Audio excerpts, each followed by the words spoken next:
دخترها سلام علیکم. نویستم که موضوع توی شوبر چند قنار شموندی.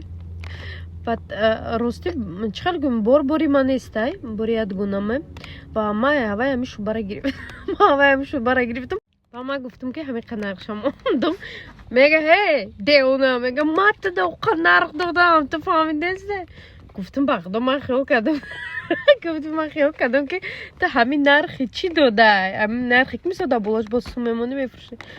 بعد نه میگه ما تا نرخ همین آبتم شد دادم 13,000 تا دیونه ایتی چی تو میگه همه کلینتو رو 13 تا. گفتم بخدا با یک دختر گفتم زکاس کده گفتم او را چیکار میکنیم بخدا میگه من نمیدونم چیکار میکنی میگه که خدا تواتیت میکنی میگه گفتم بانو خدا من قد اختارو شوبا زرانی میگم 13,000 نیسته کدومی